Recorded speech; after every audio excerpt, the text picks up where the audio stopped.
Okay, so you used to bug me for not dancing, and it goes on, and you just lean back, and you're like, tablet. Do you know why? Because I can't freaking hear it anymore. Why not? I don't know. The browser won't play that one. It'll play the outro, but it won't play the intro. Well, I mean, dance to the music you hear in your head, then. Cue slow salsa. No, I'm kidding. Good afternoon / evening, everybody, depending on where you're at. This is going to be the second ever Villaincast, which is our podcast, which is recorded live here and broadcast live on YouTube, Facebook, and Twitch. Will then be available for viewing later. Today's topic, which we will get to because we always babble and chat about random stuff and go off on tangents, is intended to be Batman versus Wolverine, which we all know would be won by Wolverine. Who's going to win. We all know who's going to win. We all know. Wolverine. It's Batman. So this one's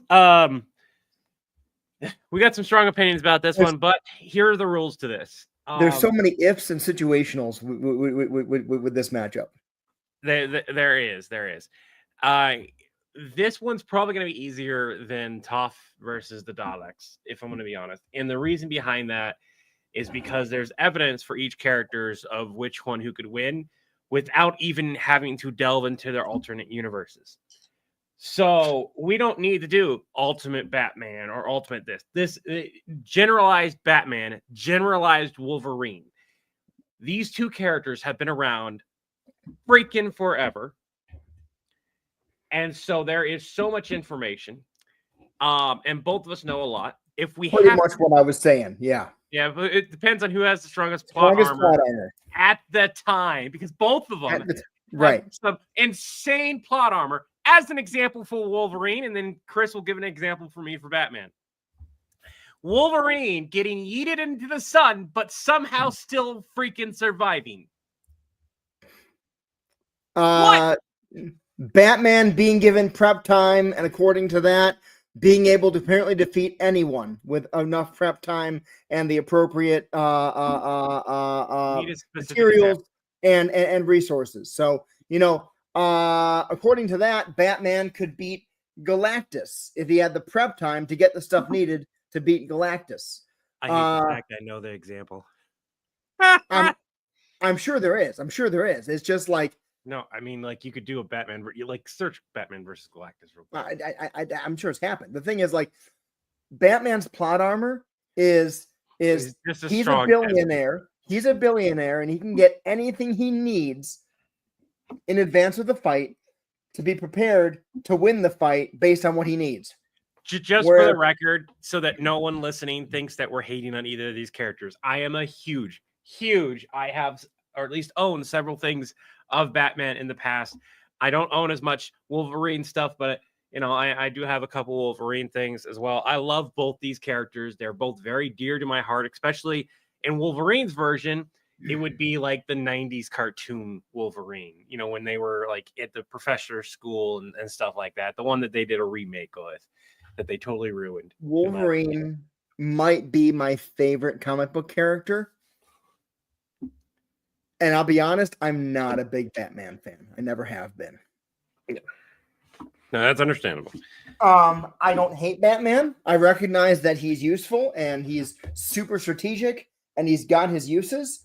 I think that he is overpowered in God's realm. He is overpowered and over prep timed, and that is why he has the wins that he has, in my opinion.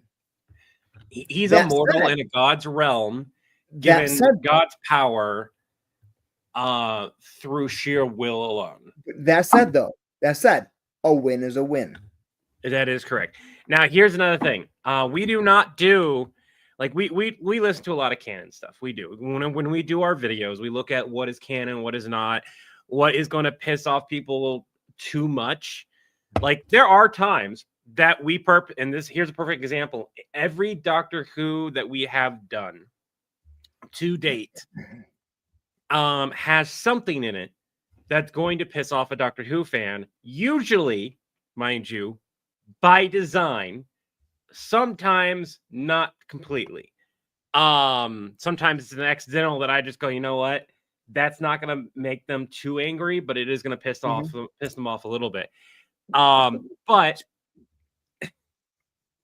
I have a concern with this statement. So why would the kittens who have claws side with Batman?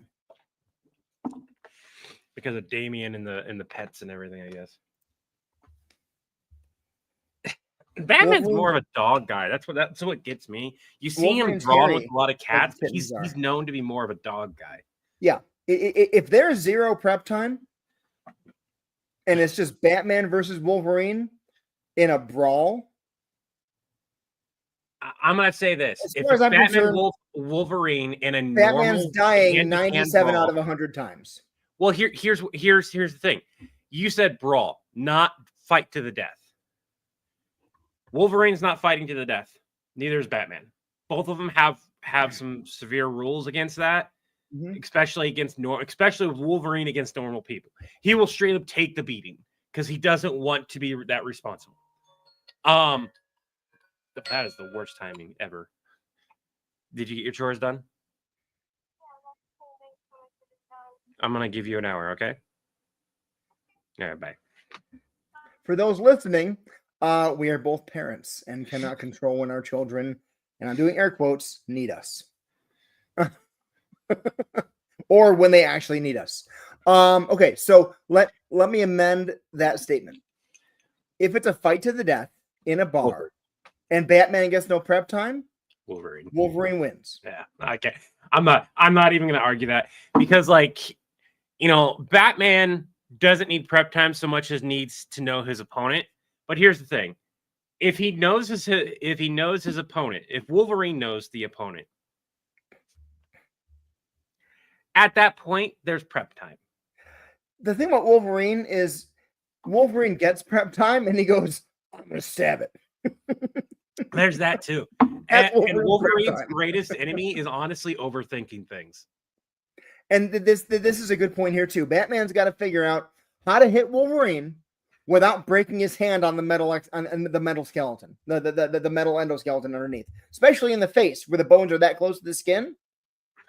And Kyle, to answer your question, it does depend on the suit that Batman's wearing. Yeah. Even the earliest iterations of Batman, he had multiple different suit types that he could utilize in a fight. But again, that falls underneath prep time. Yeah, Wolverine, known to lose a fight against normal mortal people with zero powers and not even the backing that Batman has of super martial arts knowledge and how fast his brain works, yada yada yada, would still have that insane advantage of his powers over Batman at the end of the day. The only prep time Batman needs is a decently strong magnet, and the fight's over. The magnets do work against that bothered me because it didn't used to be. It didn't used to be a thing with Wolverine, and then they made it a thing so that Magneto could do stuff to his. I think they made it so that Magneto could rip the adamantium out of his body. Yeah, but magnets won't stick to him. I mean, that's bullshit. I mean, come on, magnets should totally stick to Wolverine if they're strong enough. Because I get that they're in there. Magnets aren't going to stick to us unless we have something on the surface of our skin. But he's coated in metal, effectively. I would love to see another comedy with Wolverine, like a goofy thing where he walks into like a little science shop, where they've got all these different like experiments and toys and stuff, and all the magnet toys just come flying off the shelves, just cover him.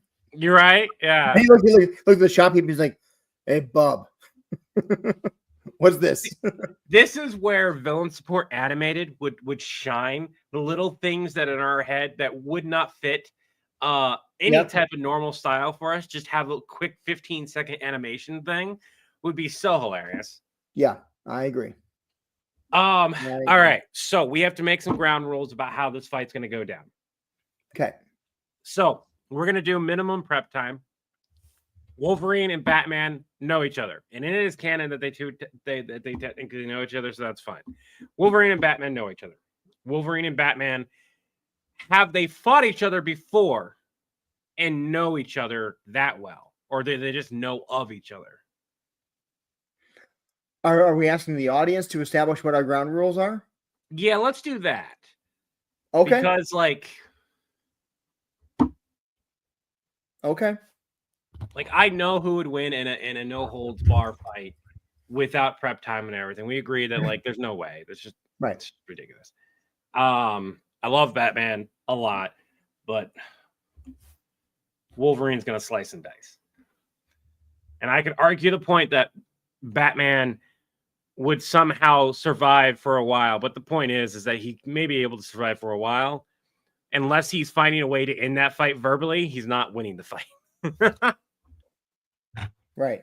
And we're not talking about No, we're not Superman dressed as Batman. We're talking about base Bruce Wayne Batman and base Logan Wolverine. Yeah.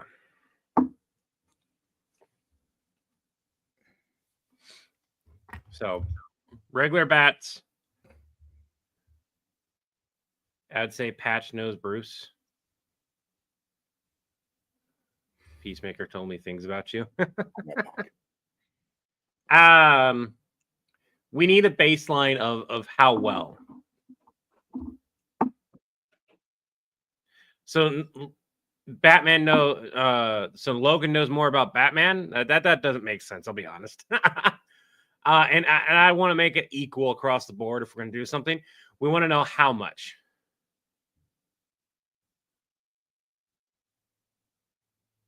It's more about how much do they know, because that will depend on how much Batman gets prep. That'll depend on how the fight goes with Wolverine, if he knows to keep his anger in check and stuff like that. Yeah, it's definitely not a keeping up with stamina, because Wolverine has insane stamina. Don't get me wrong, Batman has trained to have some insane stamina. He can apparently go hours and hours fighting, but he's not going to be hours and hours fighting at his peak. No, and see, Smiling Game Master, Wolverine can be taken down. He's been taken down 100 different times, 1,000 different times by regular people. So we're not going with that. We want to know, where is this baseline at, so that then we can talk about it.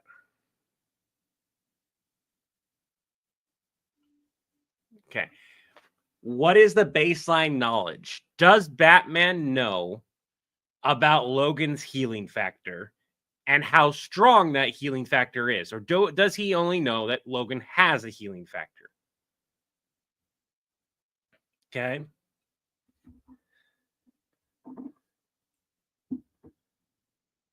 We got a lot of people that have strong opinions about who would win as well in the comment section right now. And we established that a no holds bar regular death battle, we're not arguing that Batman would lose. If Batman doesn't have the prep time, he's not winning.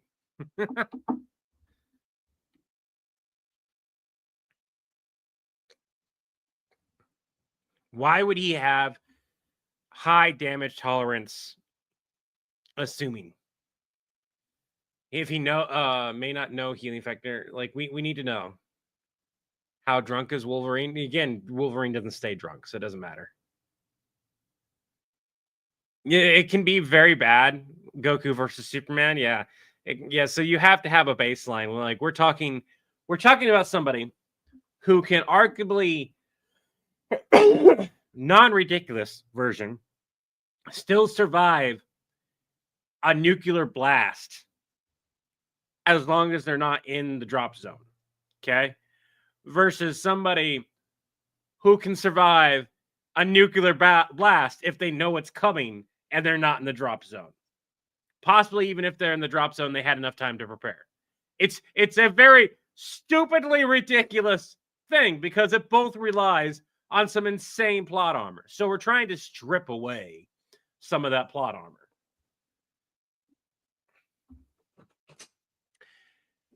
So we're going to go with he knows of the healing factor, not necessarily how powerful he is.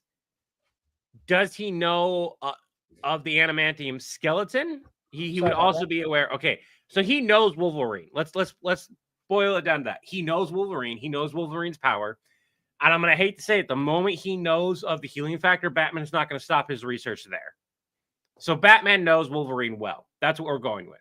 Is that what we feel like? 90s cartoon version, baseline 90s Batman 90s. If we're going that route, that's still some insane power setups. I'm going to be honest. 90s Batman, 90s if you the cartoon one. The X-Men cartoon versus Batman the Brave and the Bold cartoon, or whatever, Batman the Animated Series.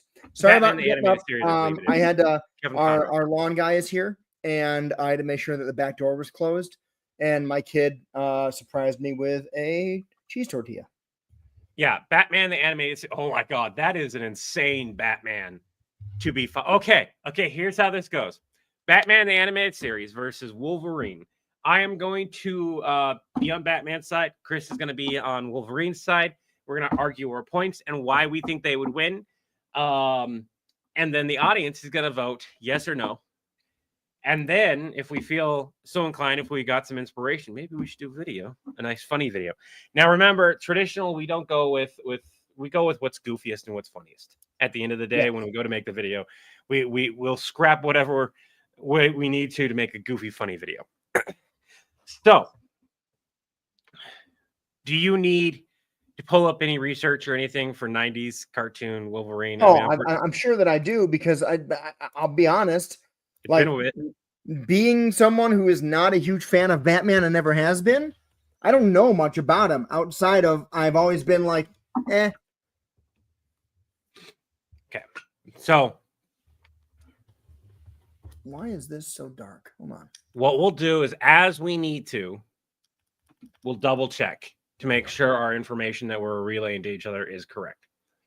So, Batman Animated Series. All the way through, had 20 episodes in the second season, 65 in the first season. Jeez, it's a lot of episodes for season one. Remember when they used to do that? Yeah. When they just like kept going, and then that was just whatever happened is whatever happened season one. So this is a Batman who has fought Clayface, Deathstroke, or not Deathstroke, the guy with the thing. Yeah. Okay, so this is a Batman whose rogue gallery is absolutely insane.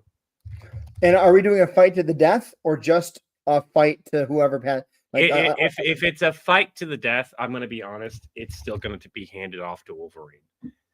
Unless Batman has some insane prep time, which we still haven't decided how much prep time Batman has outside of his knowledge of Wolverine. Yeah. So let's say that they're in an MMA fight with no round limit. One of them has to knock out or submit the other. Okay. And let's make the territory a neutral ground. Batman has access to the materials of a normal city. Yep. But it's not a very large city. It's not a city that has Wayne Tech in it. Let's strip that advantage from them, because any city that has a Wayne Tech Enterprise location in it has effectively a Batcave. You may not know this, but I do. Every location of a Wayne Tower effectively has like a secret floor or basically. That said, I also feel like we're hamstringing him if he doesn't have access to his stuff. So maybe he can bring with him stuff from the Batcave, but he cannot go back to the Batcave, teleport stuff to himself in the Batcave he didn't bring, etc. He has his car and all the gadgets that his car in it. I guarantee he has enough. Look up Batman's car and the gadgets that ridiculous gadget thing has in it. Yes, mindless, generic, normal city still has more than enough for MacGyver-esque Batman to do things. We're not going to do 3-day prep time. What we're going to say is this battle is going to take place over the course of time, because Batman knows how to run away and Wolverine knows how to track. Okay? So this is how this is going to go. This is how I think the fight would start. I think Batman needed something for Wolverine, and Wolverine was not in the mood. I think that's how it would be, and that's how the fight started. Because Wolverine's just pissy enough that he would start a fight because he's in a bad mood. Batman does not have Alfred either. At least Alfred can't join the fight. Yeah. Mindless is right. Batman's utility belt has shark repellent, canonically. Is Wolverine part shark? No, but it's still a ridiculous thing to have in your utility belt at all times. Yes, Batman does have multiple utility belts, and he does have them available in his Batmobile. In the Batmobile, there are some ridiculous gadgets depending on depending on how it was loaded at the time that he left. What we're going to run with is the generic setting of what is in the Batmobile. Oh.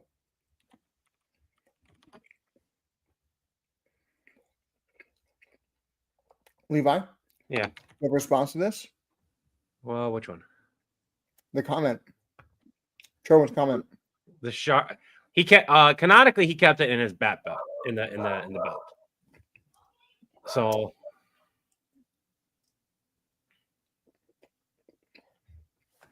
here you are. See if I can find that Batmobile.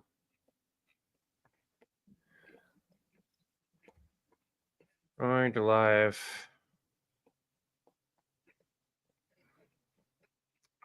He had some crazy stuff. If anybody wants to link in, I'm just gonna say he can fit several suits in the Batmobile to drive out there. Which suits does he have, and which ones are just ridiculously overpowered that he shouldn't have? He's not gonna have. He's going to have extra normal suits. He'll have an extra... He almost always has something to handle ballistics and knives a lot easier.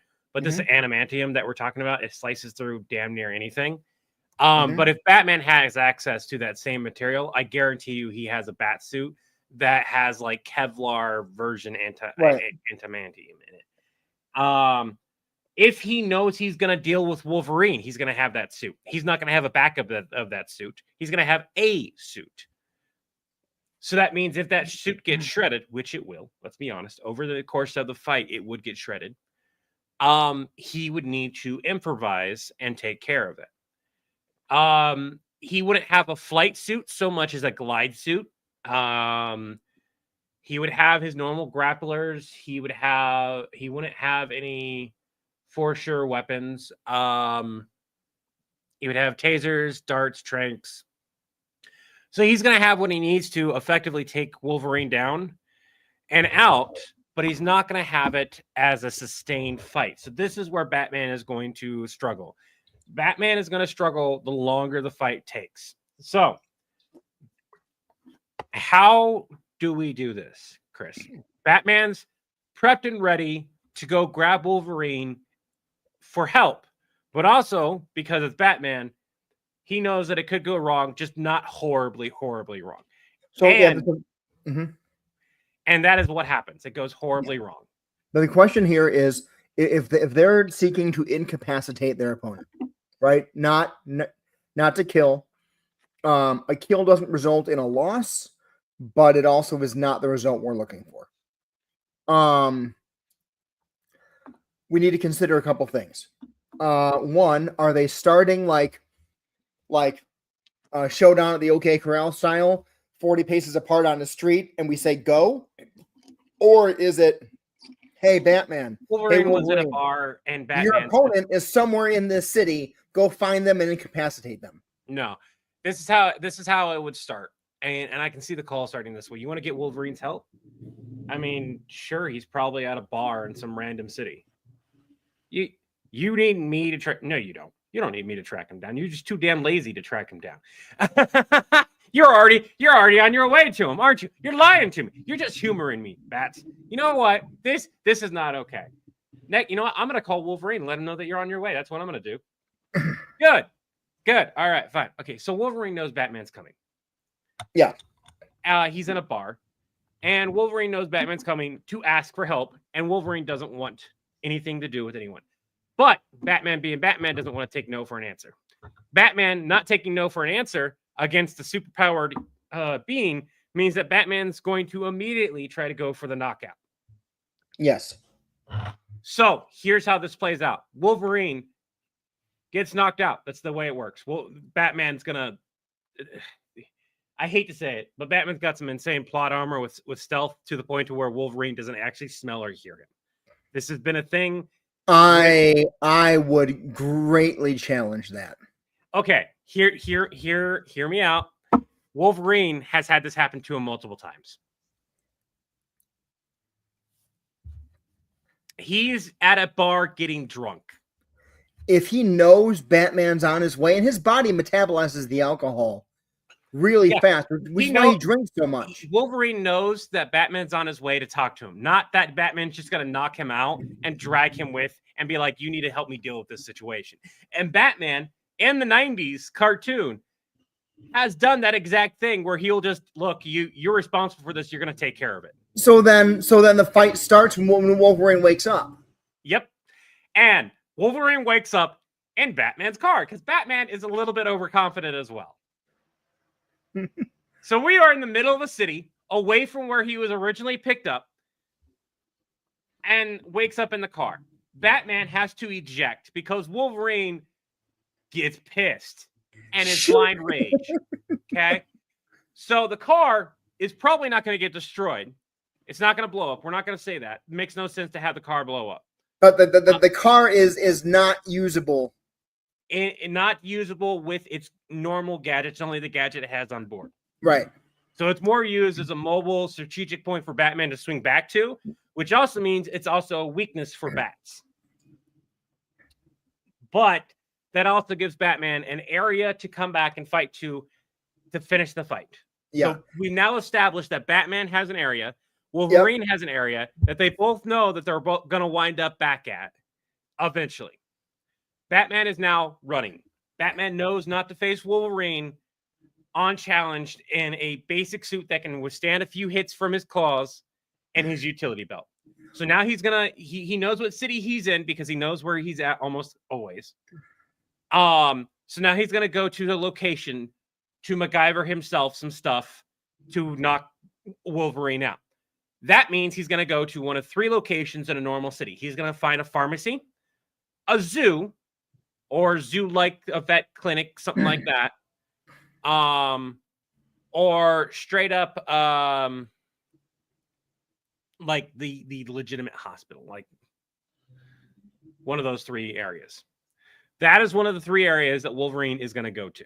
Or not Wolverine, Batman is going to go to. The first area that he's going to go to.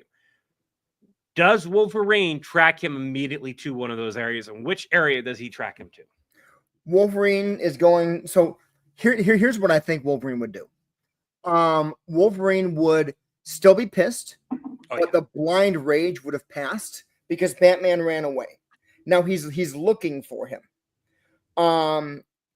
When he finds him, he has enough sense, and the guy's been fighting for decades, training for decades.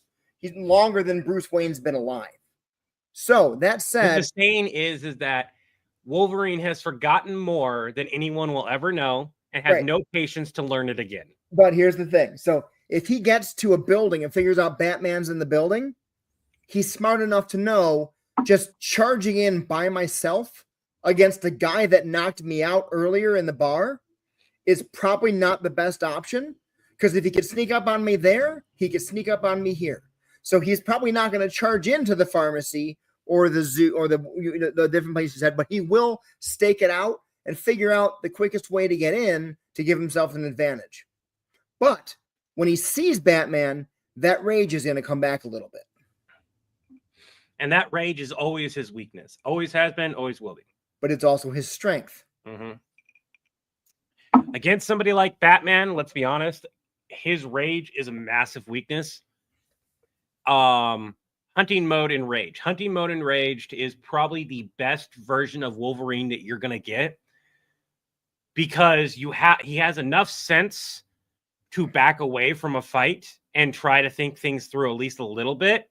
Mm-hmm. But he's still angry enough that he does screw up often enough that his opponent is able to take advantage of that screw up.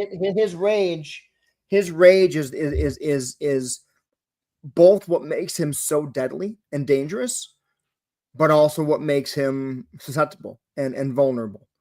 I feel like the farther we get into this drawn out battle of attrition, develop a strategy, the more Batman has it on his side just because of time and opportunity. That said, he has not seen everything Wolverine can do. He has not really seen the healing factor yet. Did we establish that he knows about the adamantium? He knows enough about Wolverine that he knows better than to make this battle too drawn out. But okay. Wolverine is also, he's not. I just spaced the name. Big guy, big helmet. Juggernaut? Yeah, thank you. Yeah. He's not Juggernaut. No, but at the same time, he is nonstop. His stamina is not like Batman can go a few days. So we're looking at a 3-day battle at the longest. Wolverine can go a week. Wolverine has the edge when it comes to stamina. Yeah. So we know that stamina-wise, Bruce is going to want to end it as fast as he possibly can. But let's face it, Wolverine's going to keep hunting him down. So regardless of the 3 locations, he's probably going to visit each one. He's probably going to gather materials from each one. Yep. I'm not going to tell you what he gathers yet. That's going to be my little surprise to you. So question, based on this comment, with Batman having trained under Ra's al Ghul, is that an established thing in Batman the Animated Series as well? I know it is. It is in some backstories, but it's not in others. By the time Batman, Dark Knight, you're right. Wolverine can go 12 rounds with the Hulk. The issue is that Batman's not going to fight him the way the Hulk is.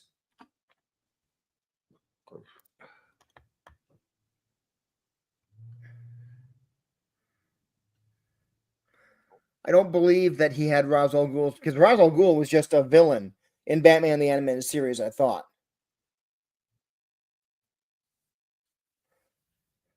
We got to remember, for all the people who are commenting, we're not talking about all possible Batman wrapped into one and all possible Wolverines.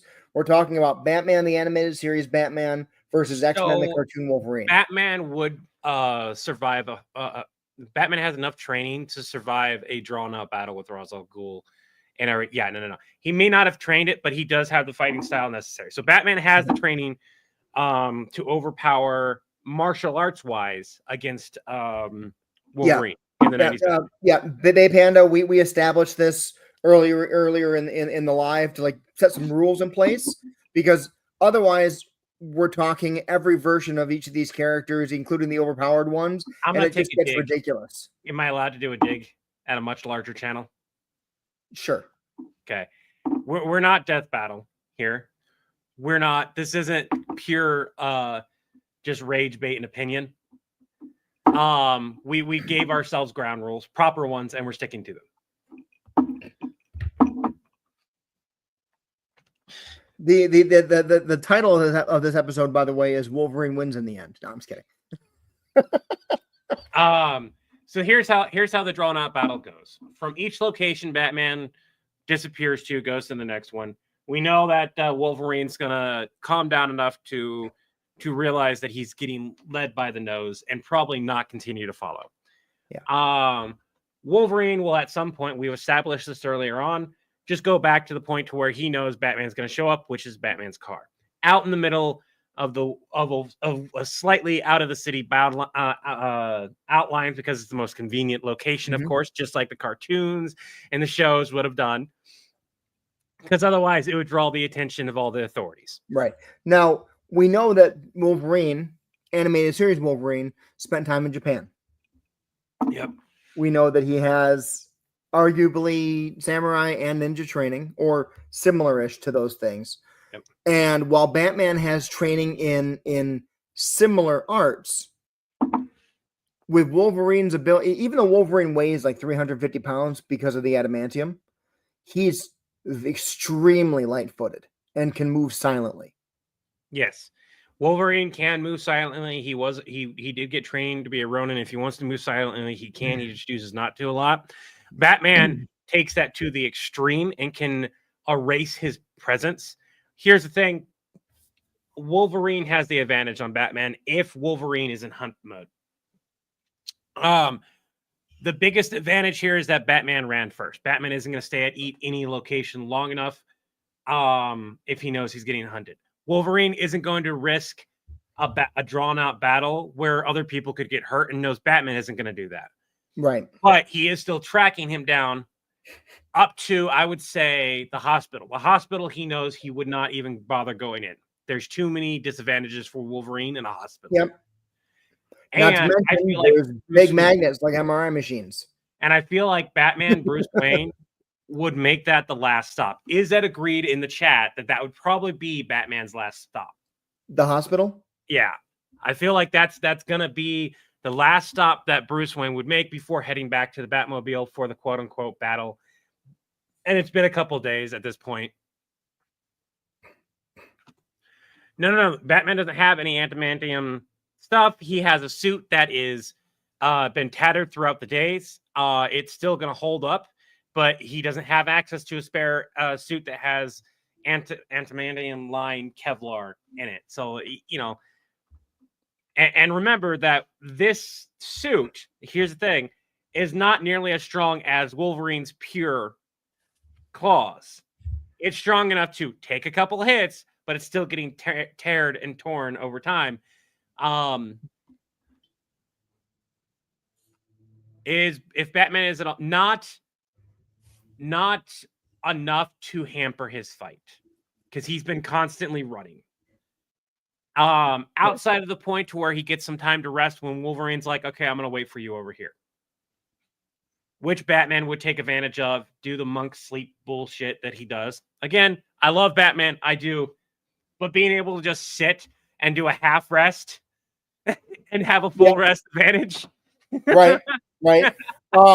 So, I mean, so the way this is going, the way that I look at this is, in my opinion, if this were just a short little scrap, 20-minute scrap. Fight, if this was a 20-minute little scrap with no running around, no prep time, no running away, I think Wolverine wins. If this is drawn out more than a couple days, Batman starts to get run down, Wolverine gets the advantage, Wolverine wins. If Batman can plan this and make the fight happen middle of day 2, early day 3, that's his best chance.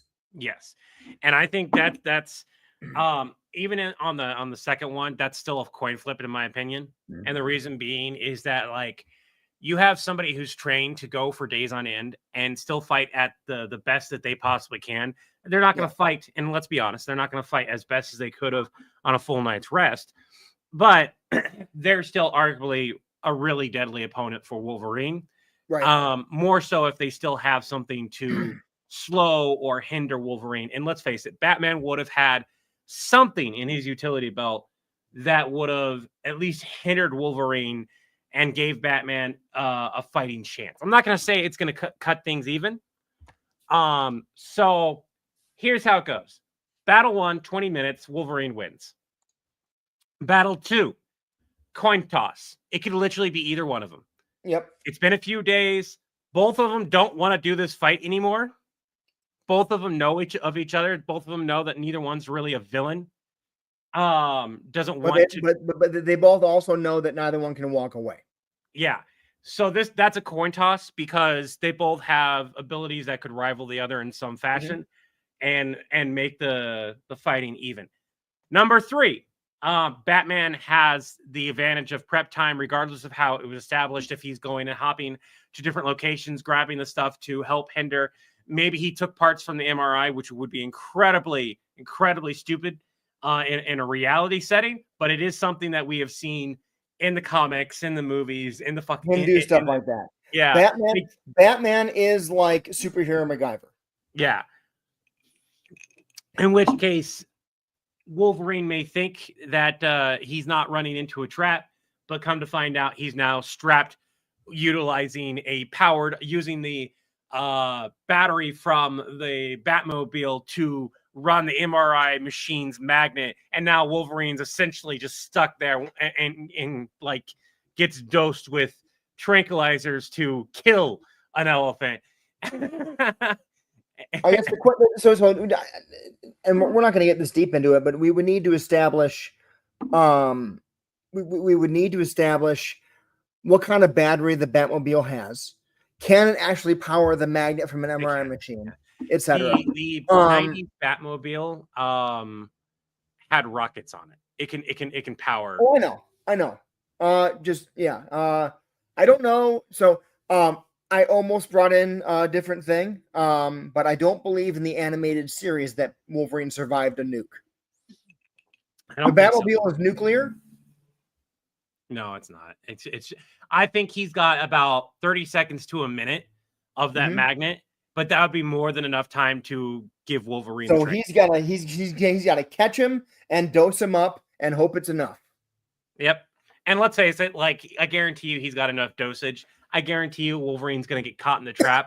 It's more about how long does it take for the dose to take effect before Wolverine knocks him out and then gets knocked out himself. And how long does it take his body to metabolize it and wake back up?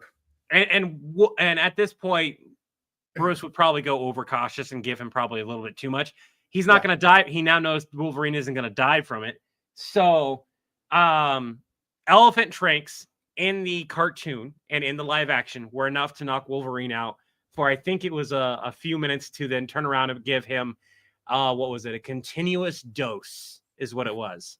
Like he had a collar or something like that put on him where it was just continuous. It was basically, the way I look at it is, the longer the fight goes, the better Batman's chances get.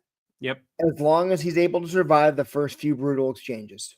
As long as he can avoid getting into a close-up, close-quarters battle with an enraged, claws-out, I have nothing to lose Wolverine. I think ultimately Batman wins the fight.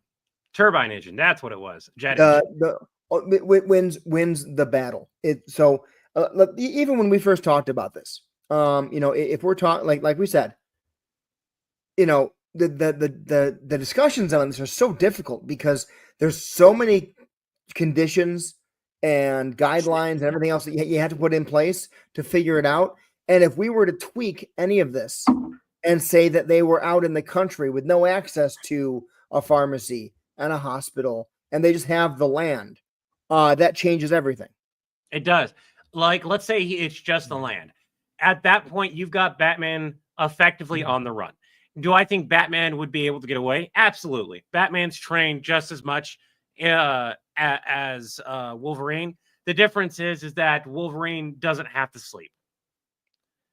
So Batman's running against the clock.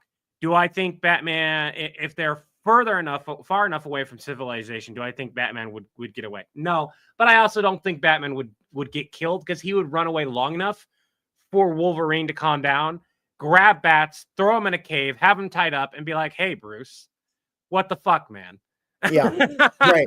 That's how I mean, again, this is not them being like, I'm going to stop you, villain. It's both of them just being like, I don't like you. You don't like me. Let's beat each other up. So let's go with the middle route. It's a coin toss. That's the funniest one in my mind. Because like Batman winning, you're going to have everyone bitch about plot armor. Yep. Wolverine winning, you're going to have everyone bitch that Batman, if he had prep time, could have won. They would say Batman would have prep time.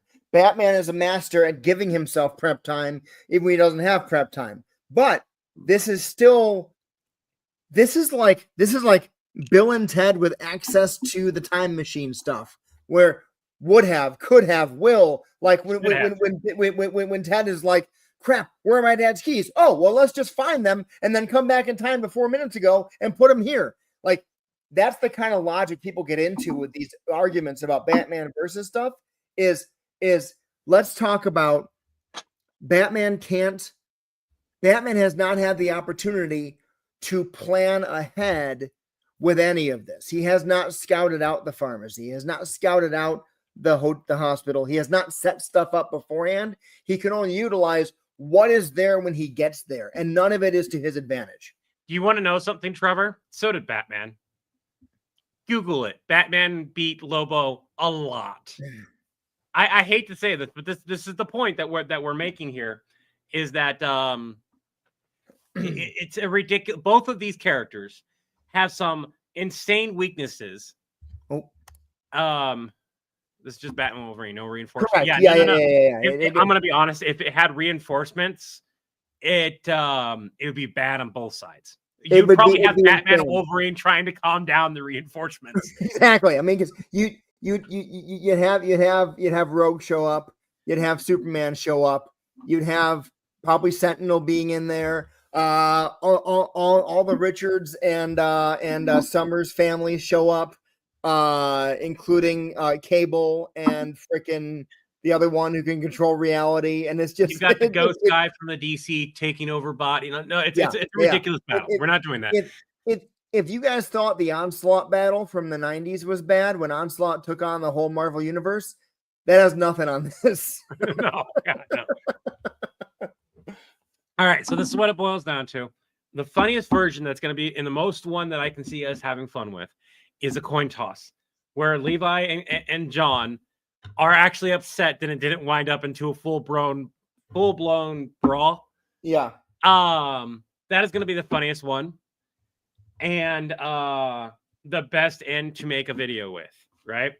The question is what villain do we need to toss into the mix to make it the reason why Wolverine didn't want to do it and Batman was like, no, this is your problem? I have a question.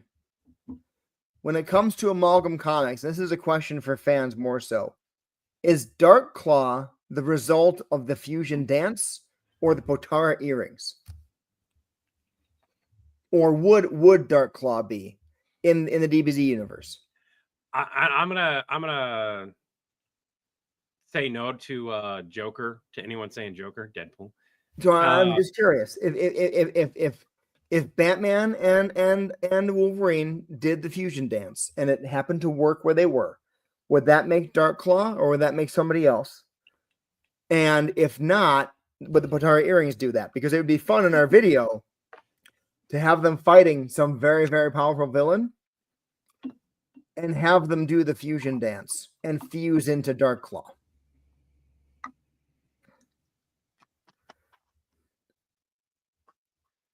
That could make it really fun.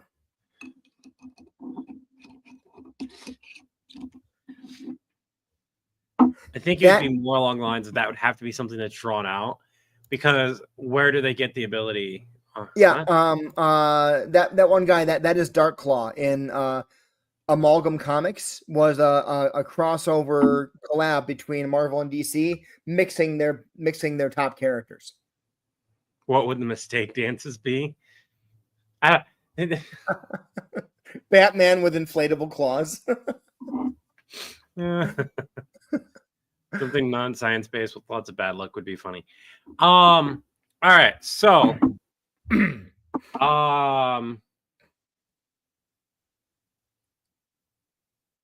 we have to figure out, like, we know that this fight's going to happen and it's going to be the middle ground. If you want it to wind up with a infusion, we do need to be careful with the villain, because here's a good point. Where was that? There was a comment somebody made that I wanted to find, and I can't find it now. People were saying Joker, and Joker wouldn't do it. Batman's not going to involve an outside party for Joker unless absolutely necessary, and if so, it has to do with the fear gas fighting against Scarecrow. Fighting against Scarecrow. Somebody, I can't find it now. So somebody commented that fear gas works on Batman, but it would just make Wolverine go berserk. So the way fear gas works, it probably wouldn't work on Wolverine long enough for it to matter. I'm going to be honest. Right. Because Wolverine's healing factor very quickly would have gotten rid of that. I think it would just really piss him off because he would be scared for a little bit and not know why. And that just makes him angry. Yeah. And as far as Batman goes, Batman has a constant way of battling. And like he has like antidotes to the fear gas. So what might be fun to come out of this is just to reference Batman and Wolverine having had a fight and having come to an agreement, and then do a series of videos of Batman's villains versus Wolverine and Wolverine's villains versus Batman. So how do we want to start that then? Let's not start it. Let's reference it later on in the series if it does well enough. Let's start it with you having talking to one of the villains. That's going to be the best. Scarecrow's the guy to start with. Huh? I think Scarecrow's the guy to start with. I think so too. I think Scarecrow battling Wolverine is the best place to start with. And then yeah, that works out. Who's a villain of Wolverine's, everyone, that Batman would wind up fighting? I would love to see Batman versus Sabretooth because it's a similar battle, but Sabretooth is dumber and he's more feral than Wolverine is. And doesn't have the skeleton. He doesn't have the skeleton, doesn't have the claws, and he would be far more susceptible to traps and everything else. Sabretooth is. All right.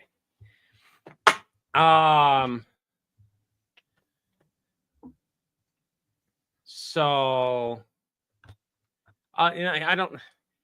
Magneto isn't a fight for Batman to have. I'm gonna be honest.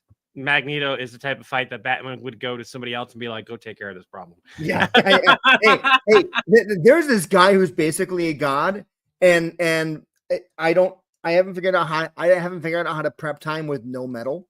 So Superman, can you go kill him, please? With no metal, that would, and making it so that I'm in a situation where I'm not going to have to worry about metal. And Magneto, being as smart as he is, actually going into the trap. Because let's face it, the only time Magneto has walked into a trap has been when he has backup to get him out of said trap. Right. So again, I mean, think about. I mean, granted, we're talking about X-Men movies now, which are different. But the second X-Men movie, when he was in the all plastic prison, and he was able to got the metal out of. I don't remember how he got it, but like he got like this much, and it turned into a platform for him to fly on and 3 ball bearings to shred anybody who came near him. Yeah, that was the metal that was liquefied metal that was inserted into somebody's butt or whatever. And I think that would have been like gallium or something like that, which is plot armor. No one thinks about it, but I'm sorry that wouldn't have been a thing. Hey, Jason Rollins, sorry you didn't mean to click on this. We're talking about Batman versus Wolverine. If you want to stick around and chat with us, great. If you don't, you can click on the X and not see any more of it.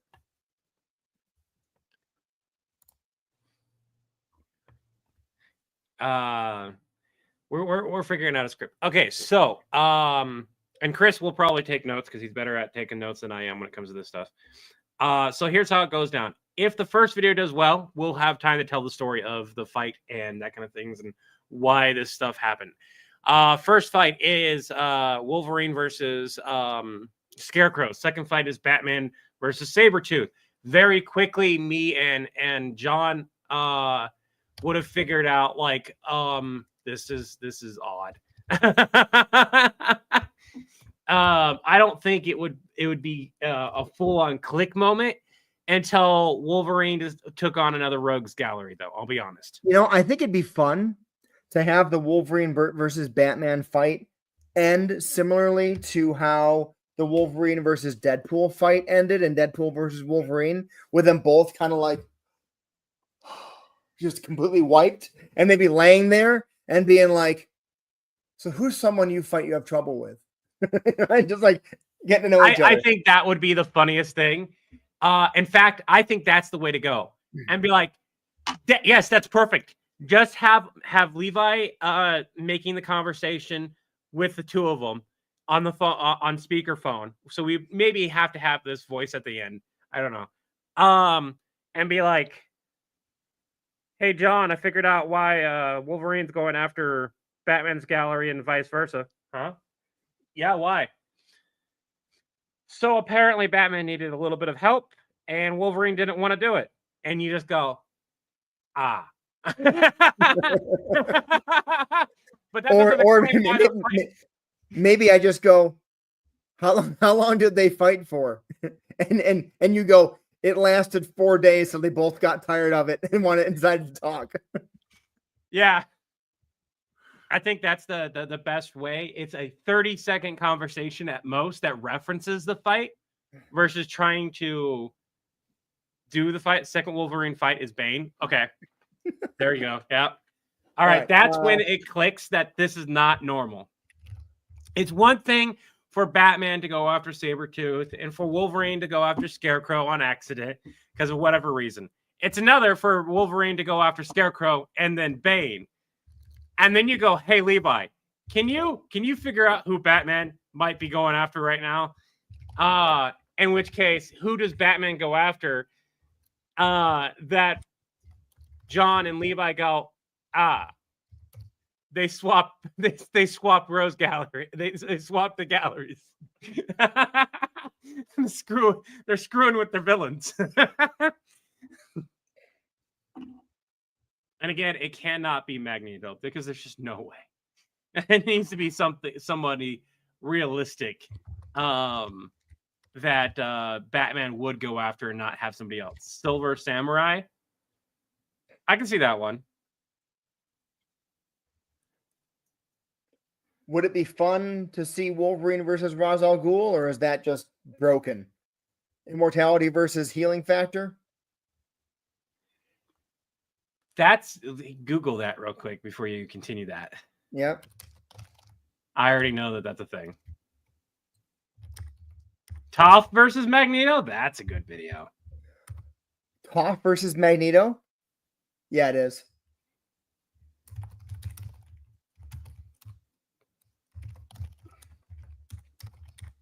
Do I think Toph is going to win that battle? No.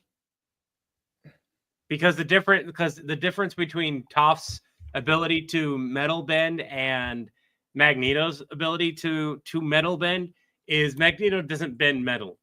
He controls magnetic waves, and metal is just simply the easiest one to use.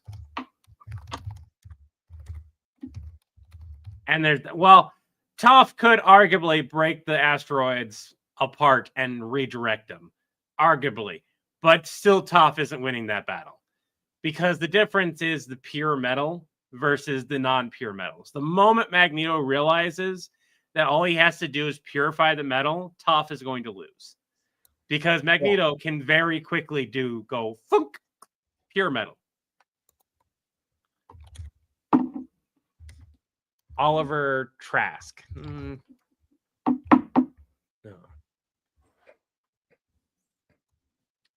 You are right. Raw's not instant recovery. The problem I have with this is that Ra's al Ghul knows some insane fighting techniques to take out people who have healing factors. It's a stupid plot armor that is active in almost every version of Ra's al Ghul. Yeah. And because of that plot armor, I can't go, no, he would have fought against somebody at some point in time, and he would know some type of chakra blocking bullshit. Right. Do I still think it's bullshit? Yes. Do I think it would still be effective in universe? Also, yes.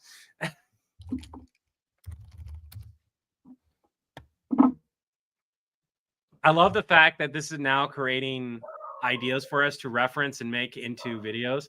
Yeah.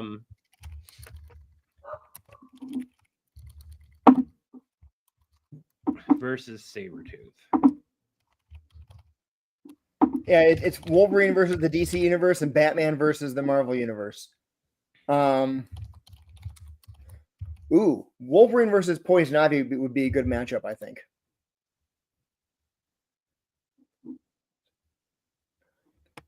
People are going to mention Harley Quinn at that point, though, now. Yeah. I would say avoid that one. I'm going to. Same with Joker. Because Wolverine would just kill Joker. Yeah, no. I think that's a fight that if it happens, it happens. So here's how this is gonna go. Do we want to? You know what? Screw it. I've got some ideas floating in my head. These are gonna be very, very rough. No one at me about this right now. So, real quick, the matchups that I've got for us to do on this is Wolverine versus Scarecrow, Wolverine versus Bane, Wolverine versus Killer Croc, Wolverine versus Ra's al Ghul, Wolverine versus Mr. Freeze, Wolverine versus Two-Face versus Deadshot, and versus Poison Ivy. Then Batman versus Sabretooth, Omega Red, Mystique, Sentinels, Mojo, Juggernaut, Toad, and Blob. So there's a couple of those I'm not well versed enough in that I need a little help. If I'm doing the call from the villain side, I'm gonna have to research some of them too. I say before we go too far into this, let's see how well. To everyone here, here's the thing. As much as we would love to plan out full drawn out series, and we've done it before, if the video tanks, there's no point to continue that series. It's effort.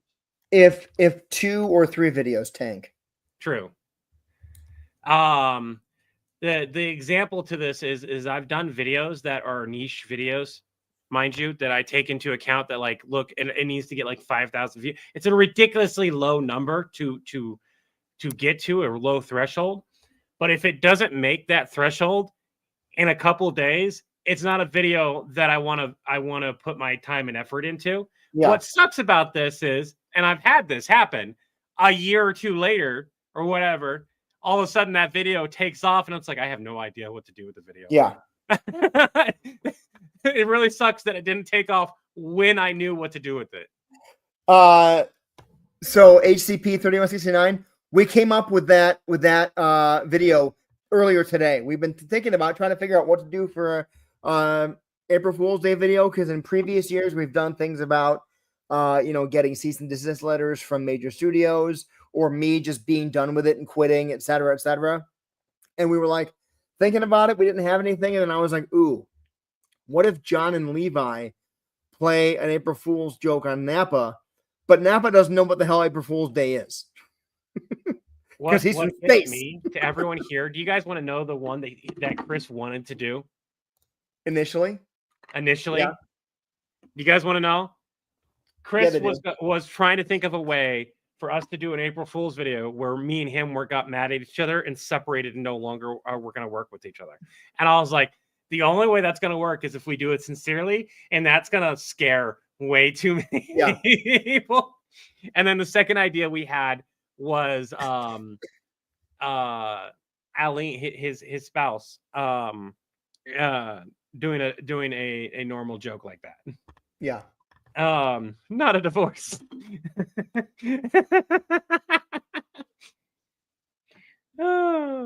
Either A, it would have been like obvious at the start it was going to be an April Fool's joke, or B, it was going to be so insincere that a bunch of people would get legitimately pissed off at us that we did that joke. And I was like, I don't think right now is a good point, given a lot of things. I'm laughing about the Bane versus Wolverine joke, and the first line is John going, "What do you mean you broke his back, but it didn't work?"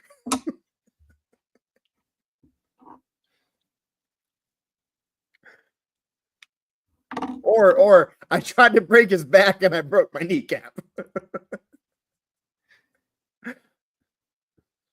How's that saying go?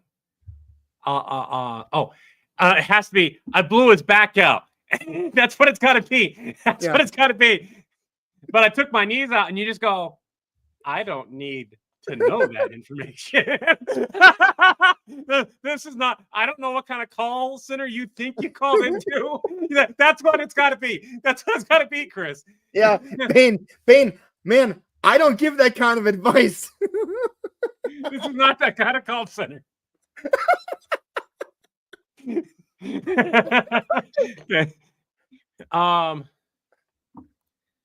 Oh, that's. Am I talking to Alfred, who's then relaying information? No, Batman would just call in. Batman would call. He's done that before. I don't have to worry about that. I'm overthinking that.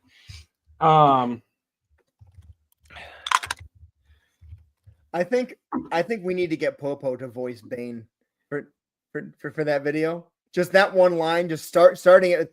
Film support. This is John. Hey, John, I'm fighting somebody. I blew his back out and it wrecked my knees. What? You've got to have the reaction. This is not that kind of call center, Bane. That has to be your line. This is not that kind of call center, Bane. We've talked about this. Yeah, even better. It's not the first time. Yeah. Because then we get to reference the more funny version of Bane. Yeah. Okay. Bane, I've told you before. I can't. Yeah, we'll figure it out. Yeah. Okay. The best part about it is, for anyone that doesn't know, Popo can do Kevin Conroy Batman very well. It's been on the channel. I've done it before. He's the one that does the Kamehameha. And the only reason we didn't continue that series is because I just don't know where to go with it. It blew. That series did well at the time, but not well enough for me to like pay for more voice acting. And then like this is one of those ones I was telling about. A year later, it's got like enough views to generate honestly another video at this point. But it's like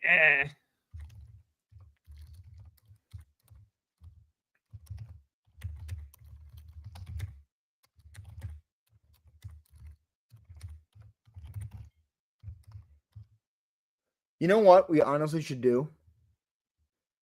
We should share the list of videos that we're planning to make and ask people. Why not? I'm just going to give you an example. Different. Take a look at any large creator that makes videos. Yeah. It's one thing to go and be like, hey, what do you guys think about this? Yeah. And another thing to go, here's all the ideas I have. Go ahead and take them and run with them. True.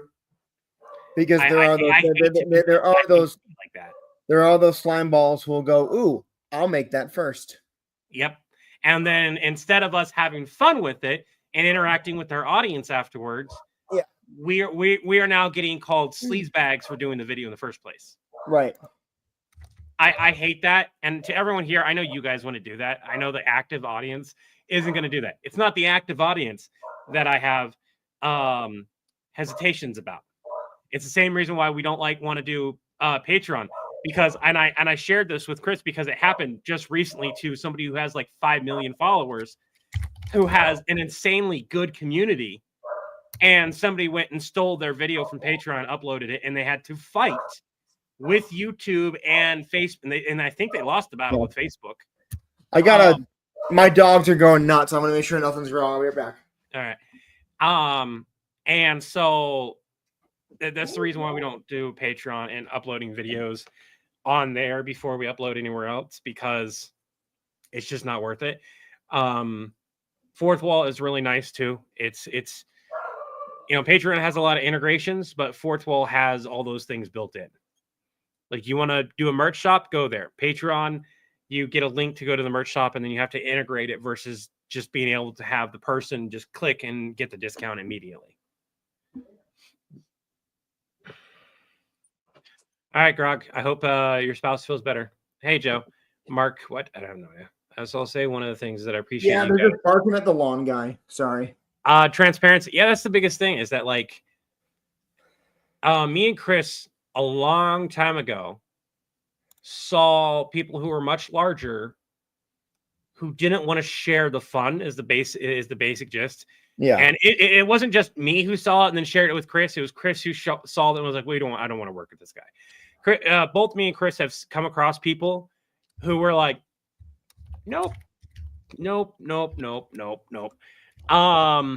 it sucks because there's people who in the comment section, because they're large enough, people are like, you should go work with this creator. And we're like, no, they don't play nice with other creators in certain fashions that we don't care for. Here's the basic gist. We will tell you guys, if you guys want to go and do a version of a call or something yourself, go ahead and have fun with it. We're not going to tell you not to do that. The only thing we ask is that you don't rip off our thing. Like, don't take one of our videos and word for word it or change 3 words in it and do that. That's not nice. And like when people ask me, I just say, just please don't say you're villain support. Choose, make up a different thing that you are. If you want to do the same style of content, do it. By all means, do it.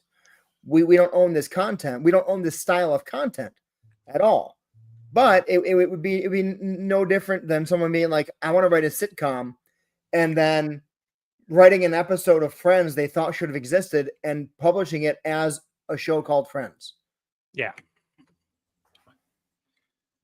So it's one of those things where we'd rather have fun with everyone and play with everyone. Yeah. And there's people who have gone and written fan fiction for about us and everything.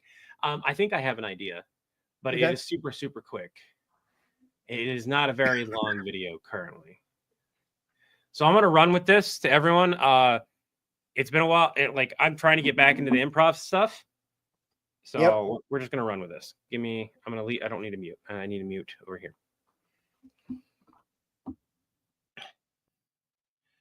I'd love to have voice acting with this, but I need to do it without voicing, and then we can iron it out if I feel like it. Okay, Bats, I really don't need to know about the hairy men that you encounter. I'm well aware of your preferences, and I don't. That's the same joke that you're going to do. I don't want to do that. It's not the same joke, but that came off as okay. Bats, when you say that you're fighting a hairy guy with claws who has anger issues and animalistic, there's one person that describes, and it's Wolverine. And we both know that without prep time, you ain't winning that battle. So book it and get yourself some prep time. Maybe find yourself, I don't know, an MRI machine. That way you can... If you know it's not Wolverine, then you need to know. Okay. If you know the guy's name, why didn't you just tell me? I feel like you did that on purpose. You probably did that. You wanted some type of misunderstanding. Did you need a laugh in the middle of a fight? Because that doesn't seem very, very Batman-esque. You're tired. That okay, that fits. I get where you're coming from. Okay, so Sabretooth. Okay. It's effectively an easier version of Wolverine, let's be honest. I mean, he doesn't have the metal, and although his muscles do harden, like you could still probably hit him hard enough to do some type of damage to him. Well, when I say handle him the same as Wolverine, I mean handle him the same as an enraged Wolverine that isn't thinking and is more animal than human. Yeah, just trank that boy up.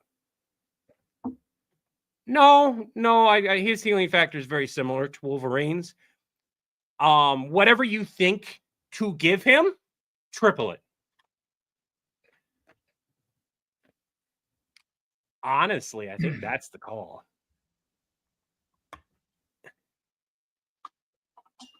I'm not muted anymore. You can talk. How long was that? That was 2 minutes. Okay, cool. Maybe less than 2 minutes because of the screw up, because I didn't want to do that one thing at first. And to anyone here, we're going off the basis that like we have enough long form series that we are developing and everything right now. And I had a conversation with Chris. Just have fun with it. We need to go back to having fun with it. Not worry about it. We've got longer stuff.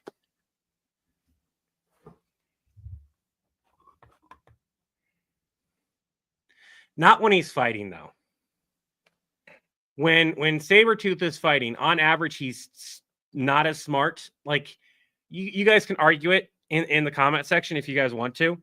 But Sabretooth, on average, the only person he's good at fighting against that has any type of fight in him is Wolverine. Yeah. And that's because he knows Wolverine. Outside of that, Sabretooth just bull rushes everyone else. And he stays out of fights that he can't win. Yeah. Yeah, usually not a great fighter. That's the Bamboo Labs symbol behind his profile. Oh. Cool.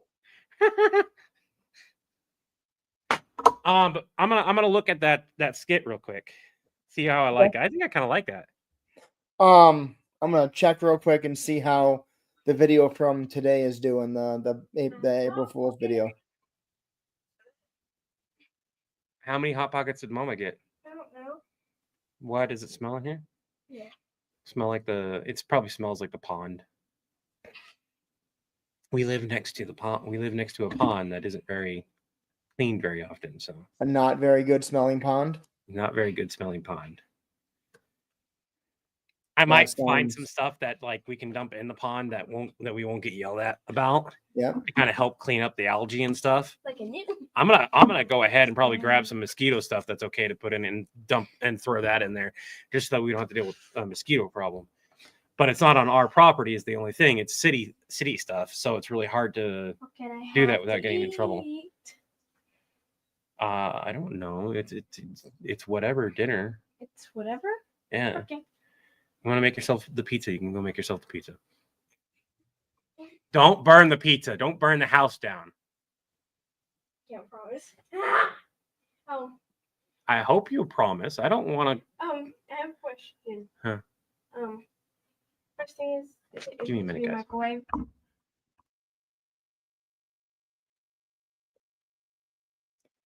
Sorry, everybody.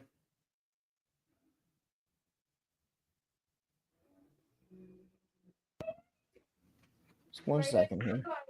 All the work for Give me a minute, guys. You're good. You're good. Constantine would do. That would be What? Constantine versus Ains Ul Gone from Overlord. Ainz destroys Constantine because that's Ainz's world. That's the question. Is he in that world or is he in a different one? If he's not in that world, it's a video game world. His stuff doesn't work, I think. But. And even then, there's an episode of Constantine in an evil video game thing. Oh, really? You got to remember, you got to remember Constantine's power is essentially, he has a lot of different powers, but the main one is that insane luck that effectively gives him a fighting chance. Yeah. It's written into his character plot armor no matter where he goes. It causes him problems. I do like that version of plot armor where it will cause him problems. And it's up to his smarts effectively to get him out of the situation. But the power effectively gives him enough luck to get out of it. Do I think he's winning that fight? I don't think they're fighting. I'm going to be honest. I'm not saying we can't do these type of battles. This is a thing that's been requested of our channel a lot. But that's because people look at our channel and they think death battle. And that's an issue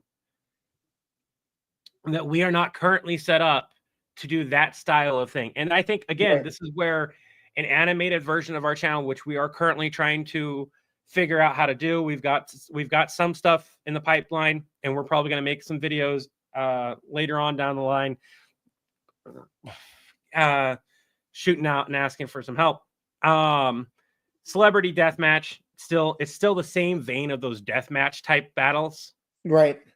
Versus what we do where we do try to make it like, hey, hero versus villain, or if it's a hero versus hero battle or a villain versus villain battle, it's a more, we always lean on the comedic side. There's a reason why every time battle that I have done so far is, if you watch them, the very specific people who have done very specific things, and they all end very similarly. Yeah. And it's a repetitive joke that works. And I've stepped away from one of the repetitive jokes because people just question it so much. Which was me holding the soap in front of my face. Also, I didn't have the soap at the time, which is one of the reasons why I didn't do it. But I didn't notice the difference in view count from it. So I don't have to continue to do that running joke anymore. I don't know about Joker versus Deadpool. That one would be interesting. That would be no, that could never happen. Real quick, Chris, I want to watch this. Are you able to talk with the comments, or you're busy? Give me 1 second. Give me one second. I'm just looking at this real quick, and I'm just checking. That's the equivalent of the Stitch DNA Tribble thing. For everyone wondering, that is going to be a video. I am going to do a video. I wrote an idea of how to do that video. There was no way for me to like do that video on the day I would have loved to have posted it, which would have been today. There just wasn't that type of time. But yeah. Yeah. You're good to check out the video. All right, thank you. All right.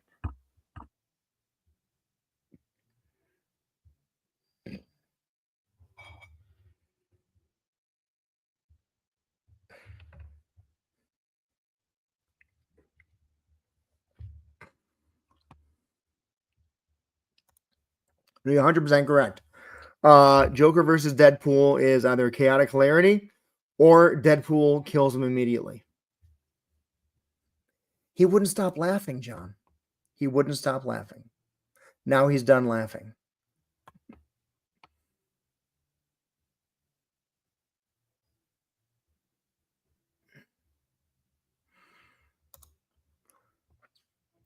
I don't think that fight would happen, but it would be badass if it did.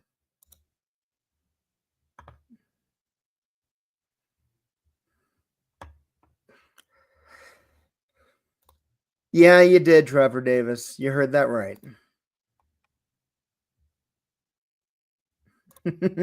Very correct. If villains just stay home and live their lives, they're safe, as long as they don't get in Saitama's way while he's shopping.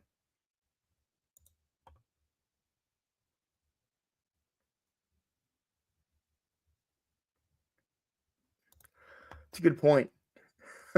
Joker calls in, John, this guy's insane. No, I had to write that down.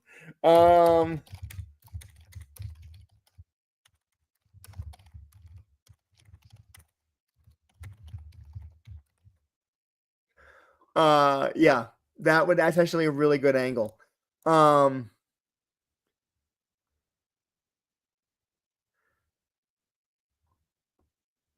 Hey, Levi Markin. We're doing a podcast based on Wolverine versus not Deadpool. Oh my God, Wolverine versus Batman.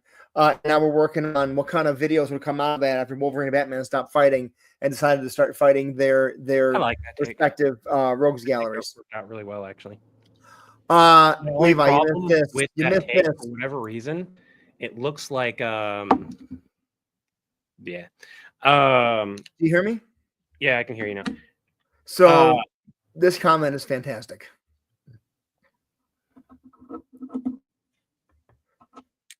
I would love to have Joker call in and be like, John, this guy is insane. The problem with that is that that's assuming that he could effectively be in the brain and that, or in his mind, and that's not how that works. And Joker has, I don't know if somebody knows this, Joker's not crazy. He has what's called super sanity. Super sanity? Oh, that's stupid. The stupidest thing that they did. It does explain a lot of things, which I'm happy with, but it also is one of those things that is just really weird. Basically, he is so sane that he's insane. He can no longer be affected by it. That's why like the fear toxin doesn't work on him and stuff like that. So if Deadpool was by some means able to enter in Joker's brain, Thank you, Panda Fox. you would make Joker just regularly insane, which would be just not Joker, I guess, and a normal guy that goes babbling. So, Nice Pool didn't kill Dogpool. Nobody killed Dogpool. He survived.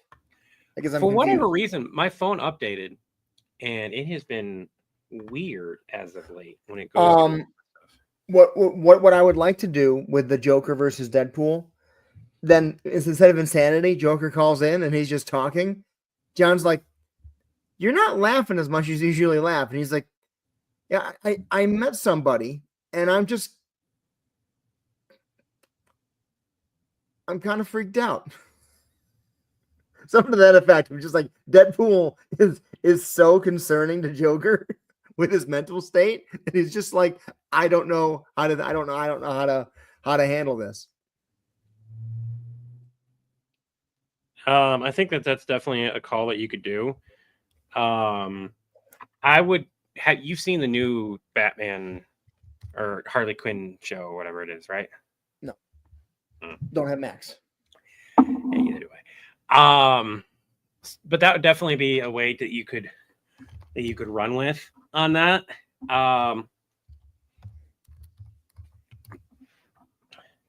So I'm gonna get the video I just did pulled up. Okay. My biggest issue is that if we wind up going the voice acting route, when we go to compile these, it's very jarring. And this is a personal preference, not anyone else's.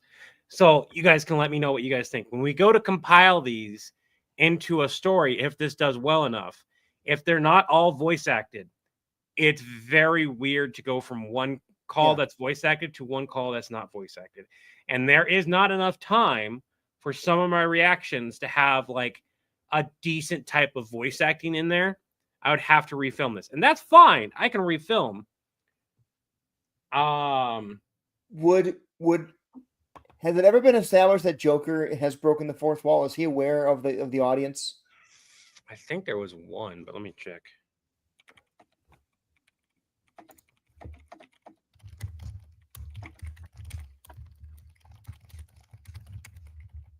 Yes. He appears to look directly at the viewer as he sings his versions of Jingle Bells throughout the episode. He hosts TV show.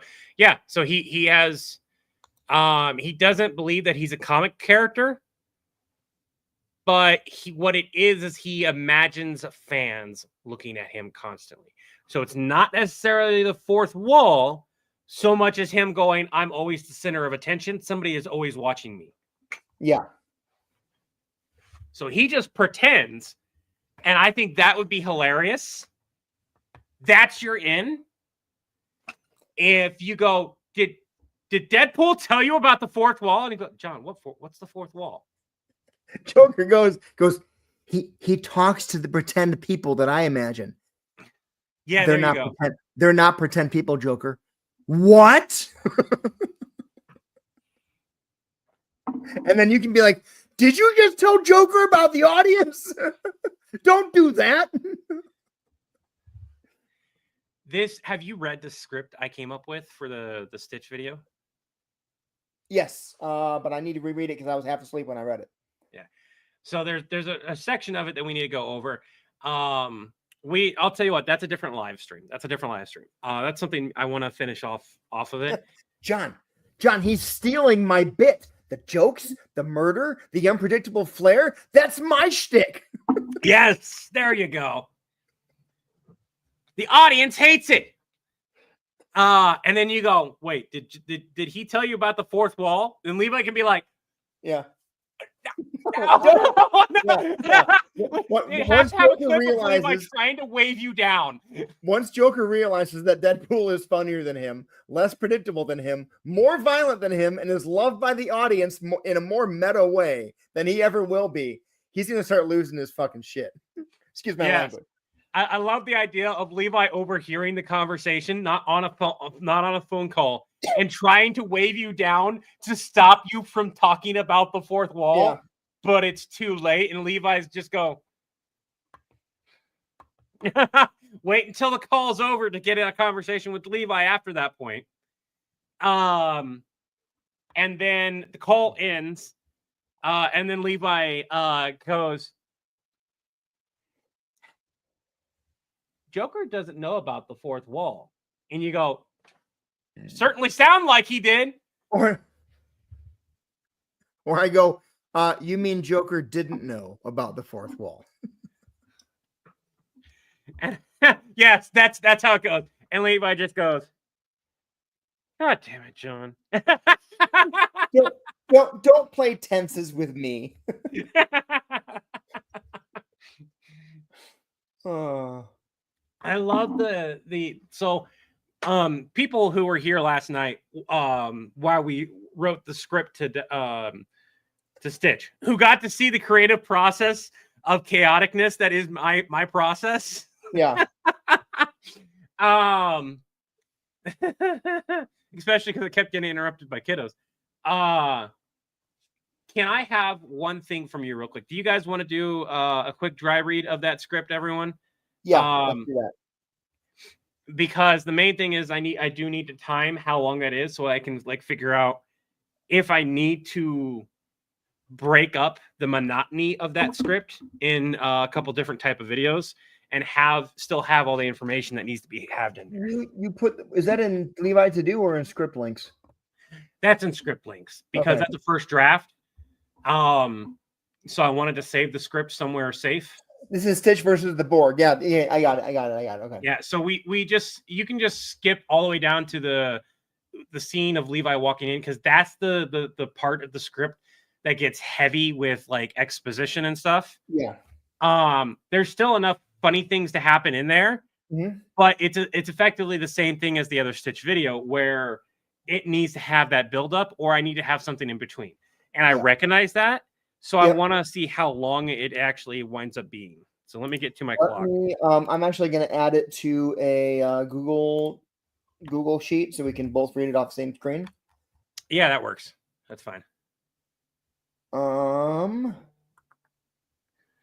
wait until you get that done. And oh no, that's not going to work. I'm not going to go through and try to. Yeah, I again, first draft always, and to anyone here, my first drafts always look atrocious. It's just how it goes. Let's just dry read it off of the screens that we're looking at, and unfortunately, you guys aren't going to be able to see it at this time. Yeah, they saw it last night, so yeah, okay. So 3, 2, 1. So I walk in with shades. Napa. Hold on. Oh, thank God you're back, Levi. I hated doing all your work for the last couple months. All my work? That was only like 10%. What? Do you really think I would saddle you with all my work? That would be like Harvey or Jessica putting Lewis in charge before he had the character breakthrough. Are you telling me that I haven't had my character breakthrough? No, Napa. I'm saying I wouldn't do that to you. Speaking of, did anyone check on IT and work crew? They got the bulk of it. Why was there so much paperwork then? That answers that about checking on the IT guys. Levi, Stitch has been causing chaos. Like, not even a hi. How was your vacation? Fine. While you were on vacation, Stitch became the champion of corn and was yeeted out of that universe into the primary one and then disappeared into the Borg. Yeah, Mr. Bubbles told me. What? You met Cobra Bubbles? Yeah, it's why I cut my vacation early. Oh, no. I know that I'm going to regret this. Napa's line. Oh. Oh, yeah. So what? So you came back early. I, for one, am super. Nappa, shut up. Kind of like he almost never goes on vacation. It needs to be kind of like he never goes on vacation, and then I interrupt you. Kind of like he never goes on vacation. Hey, I take Taking a freaking 2-month vacation every few thousand years is not taking a proper vacation, and I can't even fathom the bad news they got you to come back early. So lay it on me. Borg ship offline. That the reason we couldn't get a hold of Lilo and Nani. Oh no! Don't tell me. Is because the Borg showed up and grabbed them. Jabba and Pleakley got away, thankfully, and was able to warn Mr. Bubbles. Why didn't they tell us? MIB, John. Since when have they ever shared the playing field problems till after it's a larger issue? Borg Cube A113 online. What the? When did that one go offline? Yeah, that's my. Oh no! Oh, that's what I've got to put on your desk, John. Well, what? Then no. Yeah. What? This is why I didn't trust you with all my work. Hey, just stop bickering. What's the message, Nappa? Oh, well, the Borg Cube showed up over Stitch's home universe. He made a quick work of them, so it kind of fixed itself, you know? When did you get this? When did Stitch learn the Kamehameha? Son of a... How do they even show up there anyway? Oh, if I had to guess, and this is just a guess, somebody talked to Queen Borkpool around the same time frame and broke the fourth wall at one point. Oh, shit. And maybe, just maybe, they stole the Dimensionator from Ratchet and Clank. In my defense, I didn't think they could travel outside of their own dimensions. Huh. I'm just glad it's not my fault this time. By the way, what do we do about this A113 Borg ship? Is John saying he didn't know the Borg could travel outside of their own dimension? More along the line, he did not know that they would be able to. Because I guess I'm confused by that. Because so this is referencing the Borg Queen pool, where they wind up we wind up establishing they were able to get a hold of temporarily, and the reason why they were traveling and were able to travel was because of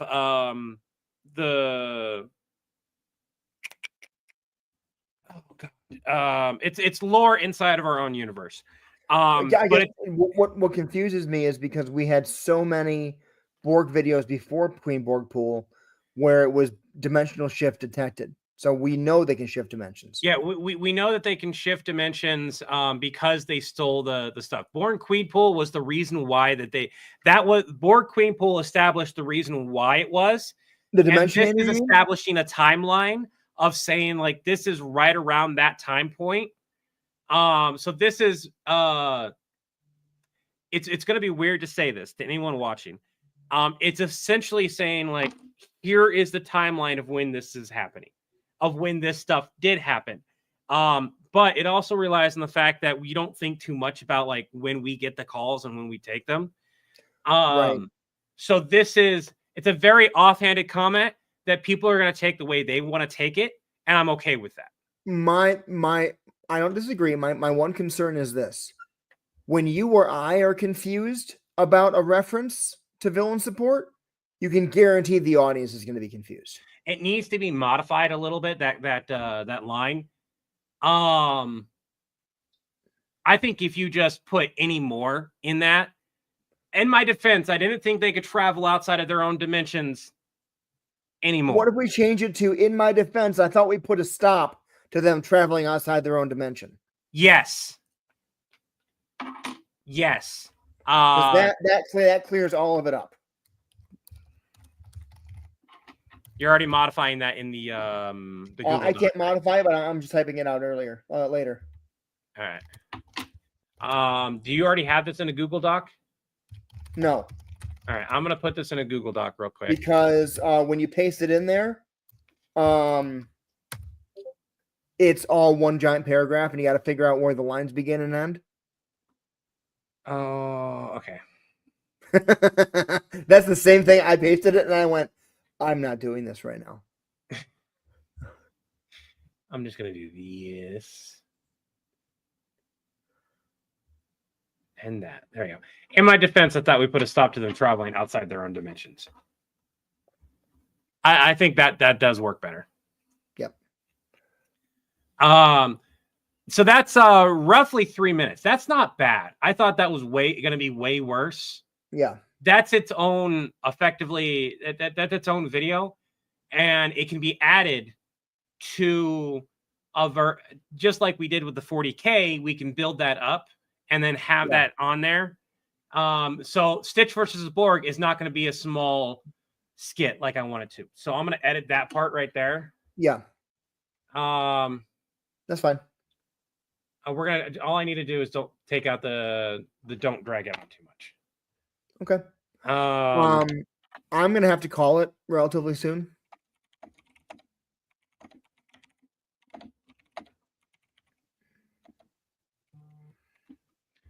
Okay. So we'll swing back to this and figure out that portion.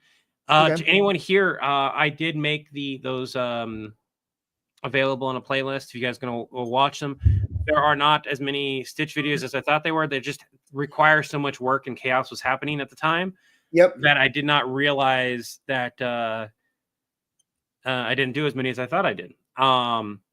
They also progressively got longer. Yeah, they did. Levi, I made a note in chat. What did you make a note in chat? Where did I miss that, Nicholas? With the company over who would win Batman. So here's a funny story about Samara and the text and everything. Yeah. Originally, and me and Chris established this, that we both agreed that Samara wouldn't talk in regular format. And that was a way for us to reference Samara periodically when we felt like it. And the audience decided otherwise. Yeah. And I was just like, this is one of those things where both me and Chris appreciate the lore that has come about. And the reason why it changed from what it originally was, a really dark thing, / there's a bit of comedy in there, to what it is now, was because the audience effectively is creating the lore. And we steer it. We are effectively the DMs and you guys are the players. It's a really cool, basically large, very long D&D game that we're playing. Yeah. And I love it because now when people see the text, they go Samara. And I used to be like, that's not Samara. And I'm just like, screw it. I don't care anymore. Right. It's so much work to try to have Samara be in there on purpose as an editor. I spent like an hour inserting Samara's stuff, figuring out what I wanted and trying to put it in the videos. Yeah. As non-text. And I was like, this takes me so much longer than if I was just doing text. Right. I was trying to figure out GIFs. And I was trying to figure out how to put them in there and make it look good and stuff like that. And eventually I was like, Samara is going to drop a GIF when they want to do a GIF. Otherwise, it's just going to be text. And it still fits. And it can even still be that she simply opened up over time. Yeah. But that's it. We're going to end the stream here. I want to thank you guys for joining us. Chris is tired. And honestly, I just want to talk to Chris after the stream a little bit. And then we're good. I think Stitch will try to steal Baby from Supernatural. No. I don't know the in-between storylines of where Stitch is going to go going forward. I know what I want to happen in the story. I know what I want to happen. I know how I want the story points to happen. Right? Like, I know I want Stitch to save the day, to have a happy ending. I know I want to find out why Stitch is doing what he's doing. I know that stuff. I don't know the in-between. I don't know the filler. I don't know the lines. I don't know that. We are creating that as we go. Yeah. And I think it's a great way to make a story. Yep. That said, anyone who's in the Midwest tonight and you got storms coming through, please stay safe. We got freaking hail over here. Yeah. Temperatures, and my body's wrecked because of it. Temperatures went from like 70, 80 degrees down to 40 overnight. Yeah. And that activates the arthritis, doesn't it? Yeah, it does. And then on top of that, I was cleaning some stuff and I got stuck out in the rain for a little bit, trying to finish it up. And so, and I didn't tell any of you this, but yesterday during the live, I could feel myself getting sick. And even right now, I'm hotter than what I should be. It's 62 degrees. And I'm like, I can feel my temperature. I'm going to finish this up, do what I need to do. I'm pretty confident that my body is fighting something off. Okay. It sucks. Layer up, lay down, relax, drink a bunch of tea, and let my body do its job. That's what I'm going to do. Thank you guys for joining the album. Oh, Charles. Hold up. Is that on YouTube, Charles? What album dropped? He was working, or they were working on making some music videos. Oh, yeah.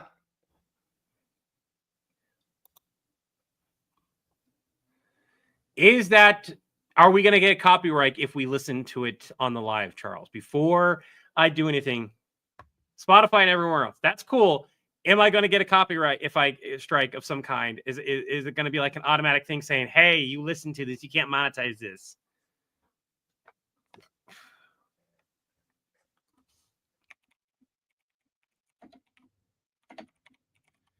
And I don't mean like you would go in there and make sure it's all good. I mean like,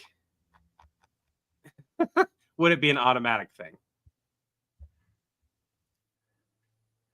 We can't do that. I would love to, but it's one of those things where if you go to drop it, you could wind up having trouble if somebody else posts something later on. We can get permission to talk about royalty licenses later on. Yeah. But during this stream, we can't. Well, me and Chris will watch it when we hit the in stream button. Okay. Everyone have a great night. And we'll talk to you soon. Remember, take it one breath, one step, one day at a time.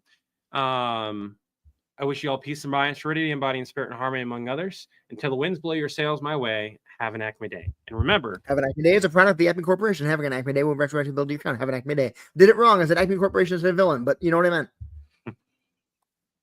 and have an Acme day simply means have the best day that you possibly can. That was all at disclaimer speed.